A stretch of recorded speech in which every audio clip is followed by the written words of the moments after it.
All right, so now that we've talked about setting up triple integrals in cylindrical coordinates, let's solve question 2 on the worksheet. So part A says to evaluate the triple integral of the function z over the region E, where E is the region below the paraboloid z equals x squared plus y squared and above the disk of radius 2 centered at the origin. Okay, so here is our paraboloid and our disk, and E is the region below the blue paraboloid and above the pink disk. So in other words, we're looking at this region right here. Okay, now the other thing to notice is that our equation for the paraboloid is given in rectangular coordinates. And since we're going to compute this integral in cylindrical coordinates, we want to rewrite this in cylindrical coordinates. And since x squared plus y squared is r squared in cylindrical coordinates, this is then z equals r squared. So this is the equation of our paraboloid in cylindrical coordinates.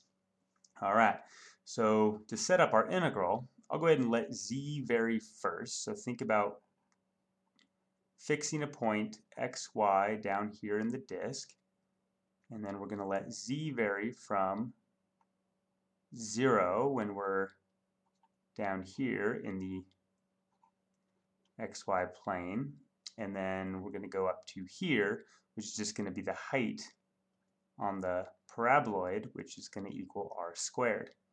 So for our integral, we're going to get the integral of z, and then the bounds on z would be from 0 up to r squared, and then we have our dz.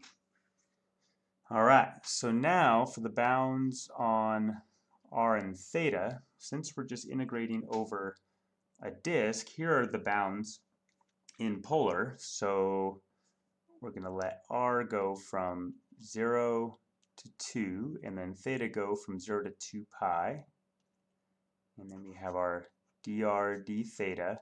And be very careful here, we do not want to forget this factor of r that comes from the area element in polar coordinates, r dr d theta. Okay, so I want to make sure to not forget about that. All right, so let's go ahead and compute this now. So we're looking at integral from 0 to 2 pi, then the integral from 0 to 2, and then integrate z with respect to z. So that's going to give you a z squared over 2. Then evaluate from 0 to r squared. And then we have r dr d theta. And I'll go ahead and pull this 1/2 out front. So that'd give us a half. Integral from 0 to 2 pi. Integral from 0 to 2. And now plugging in r squared for z, I'll get r squared squared, which is r to the 4th. And that's going to multiply this r, so I'm going to get an r to the 5th. Plugging 0 in for z would just give me 0, so then I have this. Okay, now notice this integrand, r to the 5th, is independent of theta. So this integral here of r to the 5th with respect to r is independent of theta, so I can take it out as a constant. So in other words, this is all equal to 1/2 times the integral from 0 to 2 pi, just d theta. And I'm going to have my integral from 0 to 2 of r to the 5th dr. Now that's equal to 1/2. This is just 2 pi, and then this last integral would give us r to the 6th over 6 from 0 to 2.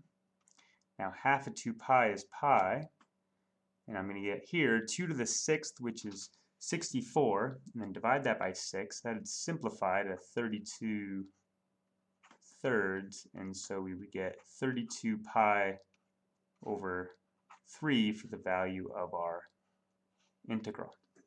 Okay, great. So now let's look at part B. It says to evaluate the triple integral of the function z, so same integrand, over the region f, where f now is the region bounded below by the paraboloid z equals x squared plus y squared, and bounded above by the plane z equals 4. Okay, so let's go ahead and first identify where this region F is located in our figure. And to help us do that, let's first find where the plane z equals 4 is located, okay? And to help us do that, first just look at this disk. It's a disk of radius 2, and so its boundary circle has rectangular equation x squared plus y squared is equal to 4.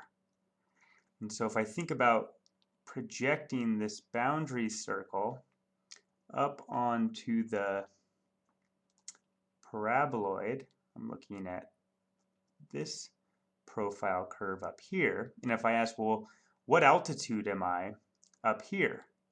Well, since x squared plus y squared equals 4 on the boundary circle, and z equals x squared plus y squared for points on the paraboloid, replacing x squared plus y squared with 4 tells me that up here I'm at an altitude of z equals 4.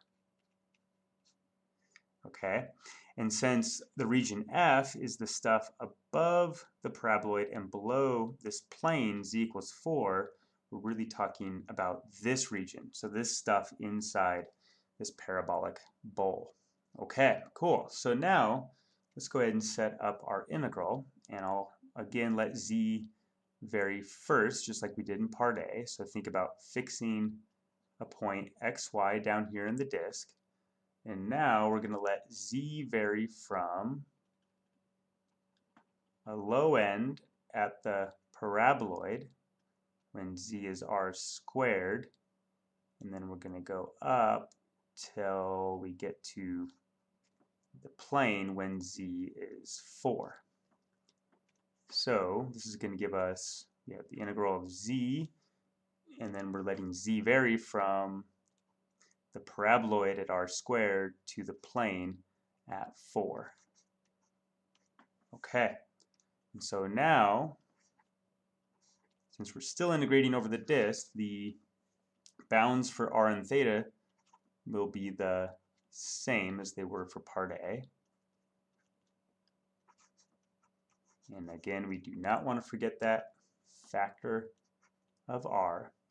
This is our setup for the integral in part B. Now I encourage you to pause the video here and work through this calculation. It's quite similar to the calculation in part A with some variations. And here is the result of that calculation. You wind up getting 64 pi over 3 for this one. All right, that's going to do it for this video. Thanks.